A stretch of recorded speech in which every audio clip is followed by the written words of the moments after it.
Kerala series के third part में एक बार फिर से डॉली मजीठिया आप सभी का स्वागत करती है। Morning once again. सो आज हमारा 5th डे है केरला में और अभी हमने हाउस बोट छोड़ी है जिसका एक्सीलेंट एक्सपीरियंस था। सीनिक व्यू बहुत ही ज़्यादा मज़ा आया और अब हम लोग वहाँ से जा रहे हैं राजराजेश्वरी टेम्पल। लिजू जी जो हमें असिस्ट कर रहे हैं वो हमारे साथ हैं, तो वो हमें अब कंपनी देने वाले हैं वहाँ तक के लिए। और बिफोर दैट हम लोगों ने सोचा केरला छोड़ने से पहले यहाँ के कुछ चिप्स वगैरह भी अगर मन करेगा तो थोड़ा बहुत ले लेते हैं। पहले वहाँ जाएंगे और फिर राजराजेश्वरी। आज कुछ क्लाइमेट भी फेवरेबल है, रात भर बारिश हुई तो इतनी गर्मी नहीं है एलएपी में। केरला चिप्स फैक्ट्री, यहाँ पे कोकोनट ऑयल में फ्राइड थिंग्स हमें मिलेंगी। We are going to buy it. Let's see ये लोग क्या देने वाले हैं। ओके, क्या टेस्ट करा रहे हैं इसमें और इसमें कोई डिफरेंस है? हाँ, ये ब्लैक पेपर है, ये सॉल्टेड है।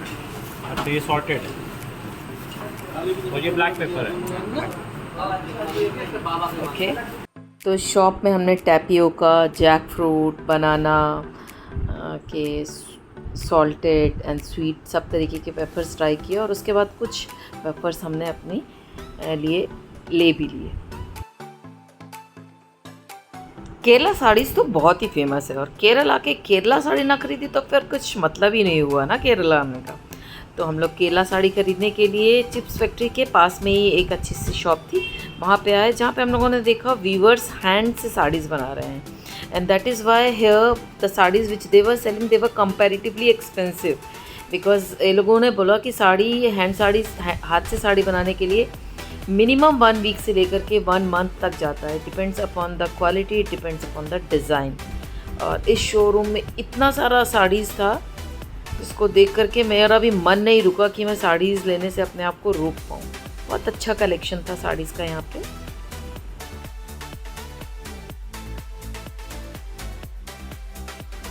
साड़ी खरीदने के बाद हम अपने नेक्स्ट डेस्टिनेशन की तरफ चले जो कि राजराजेश्वरी टेम्पल था।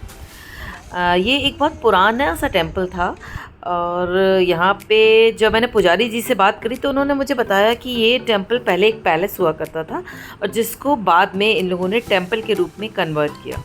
बहुत ही अनोखी चीज़ यहाँ पे हमें देखने को मिली कि इस टेम्पल के गर्भगृह में जाने के लिए जितने भी मेल्स थे उनको अपनी ऊपर से शर्ट निकालनी पड़ रही थी और वो निकाल के वहाँ पे दर्शन कर रहे थे। तब मैंने वहाँ के पुजारी जी से पूछा इसका क्या कारण है, तो उन्होंने मुझे एक्सप्लेन किया कि इसका बेसिकली वो लोग ये सोचते हैं कि इससे देवी के आँखों की पावर आपकी बॉडी में जाती है और वो आपको हर प्रकार से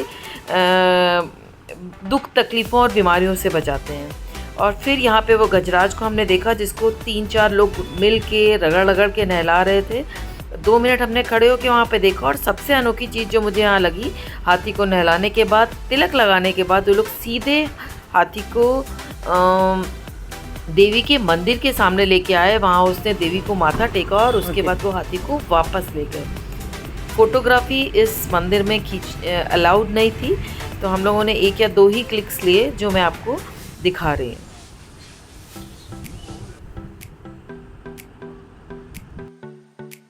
तो हम लोग आ गए हैं अलापुजा बीच, जहाँ पे वाटर स्पोर्ट्स तो है ही, साथ में बिल्कुल नीट एंड क्लीन बीच है। ओह माय गॉड, वाटर पूरा ऊपर तक आ रहा है। Oh my God, see the waves. मेरा मन था कि मैं वहाँ तक जाऊँगी और वेव्स बहुत हाई हो रही हैं। देखती हूँ क्या करती हूँ। लगभग 11 साढ़े 11 का टाइम था और इस समय बहुत ज़्यादा गर्मी हो गई थी।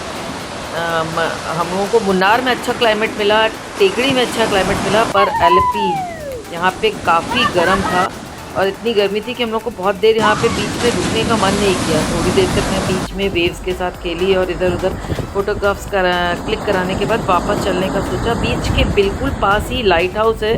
पहले सोचा था कि हम लोग लाइट हाउस जाएंगे, पर बाहर बहुत गर्मी थी तो इच्छा नहीं हुई वहाँ पर जाने की और फिर हम लोग वापस निकल पड़े कोचीन की तरफ।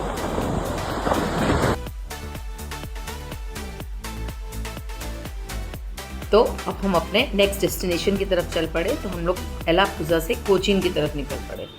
कोचीन पहुंच के हम लोगों ने डिसाइड किया कि हम लोग एक फोकलोर म्यूज़ियम देखेंगे। बहुत ही यूनिक म्यूज़ियम है क्योंकि this is the best example of Kerala traditional art. इस स्ट्रक्चर को बाहर से बहुत ही डिफरेंट तरीके से बनाया गया है। यहाँ पे वुड यूज़ की गई है, लेटरेट स्टोन यूज़ किया गया है और क्ले टाइल यूज़ किए। तो ये सारा स्ट्रक्चर ए जॉर्ज का कलेक्शन था, जिन्होंने अपनी मेहनत से सब आर्किटेक्चर और आर्ट इफेक्ट्स को कलेक्ट किया, क्योंकि वो बहुत बड़े सपोर्टर थे आर्ट एंड आर्किटेक्चर के। इस म्यूज़ियम में एंट्री की फ़ीस 200 रुपीज़ पर पर्सन थी। मोबाइल और फोटोग्राफ कैमरा के लिए आपको अलग से पैसा पे करना पड़ रहा था। इसकी टाइमिंग 9:30 to 5:30 है। कलेक्शन यहाँ पे बहुत ही अच्छा है और I must say this is a must visit place, क्योंकि 200 रुपीज़ पे करके आपको इतने सारे आर्टिफैक्ट देखने को मिलेंगे और वो भी बहुत ज़्यादा बड़े एरिया में नहीं। 3 फ्लोर का है और आप फ्लोर बाई फ्लोर चढ़ते जाओगे और आपको इतना सारा कलेक्शन मिलेगा जिसको आप देख के सरप्राइज़ होगे। बहुत सारे कॉइन्स हैं, टेराकोटा कॉइन्स है, चंद्रगुप्ता मौर्य के कॉइन्स है और कितने सारे यक्ष किन्नर, सब कुछ देखने को यहाँ मिलेगा और बहुत ही सुंदर है। बाहर से देखने में एक बार ऐसा लगता है जैसे कुछ चाइनीज़ स्टाइल या जापानीज़ स्टाइल का इसको एक स्ट्रक्चर का लुक देने की कोशिश की गई है। कुछ फोटोग्राफ्स मैं आपके साथ शेयर कर रही हूँ। हमारी फ़्लाइट कोचीन से रात के 10 बजे के आसपास थी और हमारे पास इनफ टाइम था, हम कुछ और जगह भी घूम सकते थे। डिसाइड किया कि चलो लुलु मॉल होके आते हैं, बहुत ही फेमस मॉल है। पर वी वर क्वाइट टायर्ड, 5 दिनों से घूम घूम के। फिर हम लोगों ने डिसाइड किया कि नहीं, अब एयरपोर्ट जाते हैं, कुछ देर वहाँ पे बैठ के रेस्ट करेंगे। सो हम लोग कोचीन एयरपोर्ट आ गए और इसके लिए आपको एक इन्फॉर्मेशन तो मैं ज़रूर शेयर करना चाहती हूँ। This is fully solar powered airport, a very beautiful airport. You can see the structure. ये इंटरनेशनल साइट है और फिर एक साइड आपका डोमेस्टिक फ़्लाइट्स के लिए है। बहुत ही सुंदर सा एयरपोर्ट बना हुआ है, अंदर से और बाहर का आपको स्ट्रक्चर मैं यहाँ पे दिखा रही हूँ।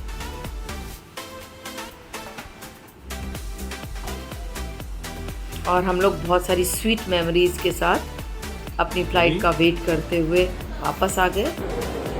Please like, share and comment. Thank you for watching. Now Dolly Majithia is signing out. Bye bye.